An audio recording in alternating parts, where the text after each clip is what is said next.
आज के वीडियो में हम ये जानेंगे कि आपको फ्लैट में किराए पर रहना चाहिए, खरीदना चाहिए और फिर आपके पास जो पैसे हैं आपको उन्हें कहाँ इन्वेस्टमेंट करना चाहिए जिससे आप उस पैसे से बहुत ही तगड़ा रिटर्न बनाएंगे। अगर आप उसमें आज 1 करोड़ रुपए इन्वेस्टमेंट करेंगे तो फ्यूचर में आपको वो 5 से 6 करोड़ रुपए का रिटर्न देंगे। तो चलिए वीडियो की शुरुआत करते हैं। आखिर फ्लैट लेते क्यों है? तो नंबर 1 आता है सिक्योरिटी, क्योंकि जो भी आप खुद का मकान लेते हैं उसकी बजाय फ्लैट के अंदर सिक्योरिटी ज्यादा रहती है। नंबर 2 पर आता है फैसिलिटी, क्योंकि जो भी डेवलपर फ्लैट बनाते हैं वो वहां पर बहुत सी फैसिलिटी डेवलप करते हैं तो वो फायदा भी मिलता है। नंबर 3 है एरिया, आपको जितना स्क्वायर फीट का एरिया चाहिए 1 BHK 2 BHK 3 BHK सारे ऑप्शन इसमें अवेलेबल रहते हैं। नंबर 4 पर मिलता है लोकेशन, क्योंकि जो भी डेवलपर होते हैं वो फ्लैट वहीं बनाते हैं जहाँ प्राइम लोकेशन है, क्योंकि वो हाई राइज बिल्डिंग बनाते हैं तो उन्हें जमीन की जो कॉस्ट रहती है वो हाइट देके वो कवर करते हैं, तो आपको एक अच्छी लोकेशन मिल जाती है। अब बात करते हैं कि फ्लैट खरीदने और उसमें इन्वेस्टमेंट करने से आपको किस तरह नुकसान होता है। सबसे पहले तो ये समझते हैं कि आप जो भी फ्लैट खरीदते हैं वो जितना पुराना होता है उसकी वैल्यू प्लॉट या लैंड की तरह बढ़ती नहीं है। एक्चुअल में जितने साल 10-15 साल 20 साल बाद उसकी वैल्यू आधी हो जाती है, क्योंकि जब नए नए प्रोजेक्ट आ रहे हैं वो नए फ्लैट के अंदर इन्वेस्टमेंट करेंगे और flat as a car depreciation generate करता है। जैसे जैसे पुराना होगा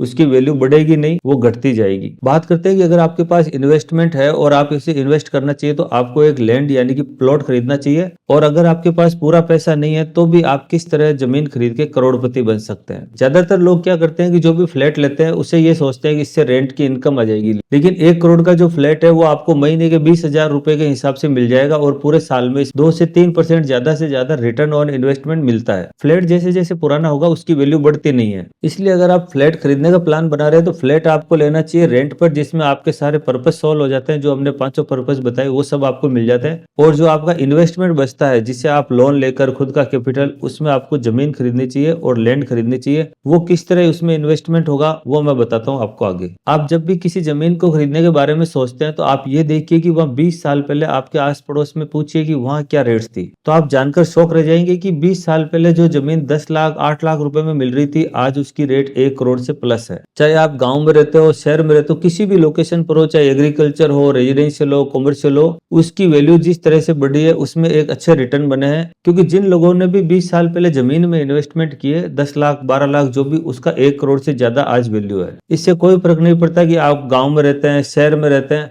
हर जगह प्राइस सेम बढ़ी है। प्रॉपर्टी की प्राइस ऑलमोस्ट सभी जगह पर इसी तरह से बढ़ी है। लेकिन कई लोग ये सोचेंगे कि बैंक की एफडी में भी अच्छा रिटर्न मिलता है, तो मैं आपको बताता हूँ बैंक के अंदर आप 10 लाख रुपए रखते हैं तो कम से कम 11 साढ़े 11 साल में वो डबल होते हैं, यानी कि 20 लाख रुपए बनते हैं और 20 साल बाद भी उसकी वैल्यू ज्यादा से ज्यादा 35 लाख रुपए होती है। लेकिन जो जमीन और रियल एस्टेट में रिटर्न मिलता है उसके सामने सारे बैंक एफडी और आपके जितने भी इन्वेस्टमेंट है उससे हमेशा बेस्ट रिजल्ट मिलता है। अब कई लोग ये सोचेंगे जी 20 साल पहले 10 लाख रुपए थे कितने लोगों के पास, तो यहाँ आपको मैं बता दूं कि अमीर आदमी इसीलिए अमीर होता है क्योंकि उसका माइंडसेट, उसकी सोच उस तरह से होती है। और आपने सुना ही होगा कि गरीब आदमी और ज्यादा गरीब होता जा रहा है और अमीर आदमी और ज्यादा अमीर होता है। इसके लिए ज्यादातर अमीर आदमी बिजनेसमैन होते हैं, वो क्या करते हैं जी अपने बिजनेस और इन्वेस्टमेंट के लिए हमेशा लोन लेने से बिल्कुल नहीं घबराते। उन्हें लोन लेकर काम करने में जो रिटर्न मिलता है वो उन लोगों को ही पता होता है। जबकि आम आदमी क्या करता है, अमीर बनने के लिए लोन नहीं लेता, हमेशा वो लेता है अमीर अपने आप को दिखाने के लिए, शो ऑफ के लिए लोन लेता है। वो गाड़ी लेगा, आईफोन लेगा,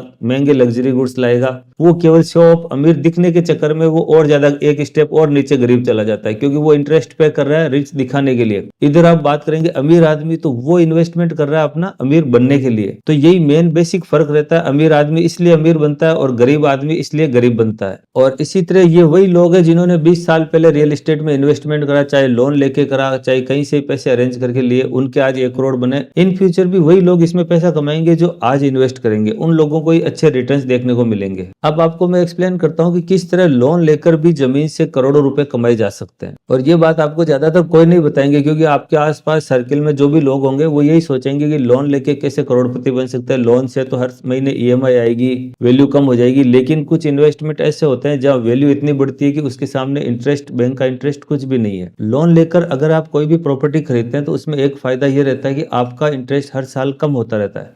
जैसे जैसे आपका इंटरेस्ट चूकता है ब्याज हमेशा कम होता रहता है। इसके अलावा आपको इनकम टैक्स आईटीआर फाइल करते हैं उसके अंदर भी हाउसिंग लोन के बेनिफिट मिल जाते हैं। लेकिन ज्यादातर लोग ये सोचते हैं कि 20 साल पहले जिन्होंने ले लिया वो खरीद लिया, आज हम क्या कर सकते हैं।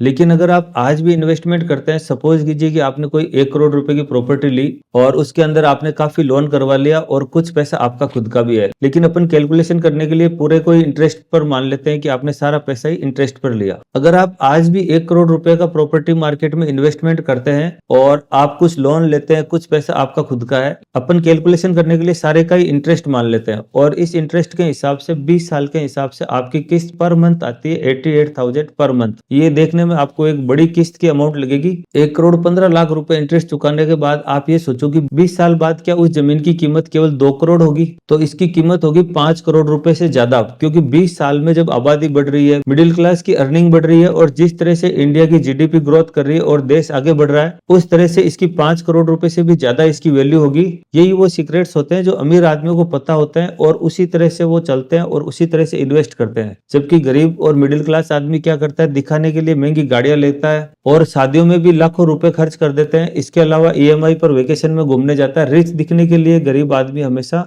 खर्च करता है, जबकि अमीर आदमी अमीर बनने के लिए खर्च करता है। तो इस तरह अगर आप ये स्ट्रेटेजी और इस तरह से अगर आप इन्वेस्टमेंट कर सकते हैं तो आपको भी आने वाले टाइम में करोड़पति बनने से कोई नहीं रोक सकता। और जिस तरह पिछले 20 सालों में रियल एस्टेट मार्केट ने रिटर्न दिया है, उसी तरह इसका रिटर्न और आगे फ्यूचर में और ज्यादा बढ़ेगा, क्योंकि पॉपुलेशन और बढ़ रही है। तो आज के वीडियो में आपने डेफिनेटली जान लिया होगा कि रियल एस्टेट मार्केट में अगर आप इन्वेस्टमेंट करते हैं तो आपको फ्लैट क्यों रेंट पर लेना चाहिए, उसमें क्या बेनिफिट है, और अगर आप जमीन या मकान खरीदते हैं तो उसमें क्या बेनिफिट है। इवन आपके पास पैसे नहीं है तो आप अपना सिविल स्कोर चेक करा के बैंक से लोन भी ले लेते हैं, तो भी आप लोन पे करने के बाद भी एक अच्छा रिटर्न इसमें बनाएंगे। तो कुछ इस तरह अमीर आदमी और ज्यादा अमीर बनते हैं और गरीब आदमी और ज्यादा गरीब बनते हैं। अगर आपने वीडियो यहाँ तक देख लिया तो प्लीज वीडियो को लाइक करें, और रियल एस्टेट और प्रॉपर्टी से रिलेटेड आपको इन्फॉर्मेशन चाहिए तो आप हमारे इन नंबरों पर कॉन्टेक्ट कर सकते हैं। हमारी टीम आपको हेल्प करेगी। और इन फ्यूचर आपको और वीडियो चाहिए तो हमें कमेंट करके बताएं आपको किस टॉपिक पर वीडियो चाहिए। हम इन फ्यूचर बहुत जल्दी ही हम उस टॉपिक पर भी वीडियो लेके आएंगे। इसी के साथ आज का वीडियो समाप्त करते हैं। Thank you for watching.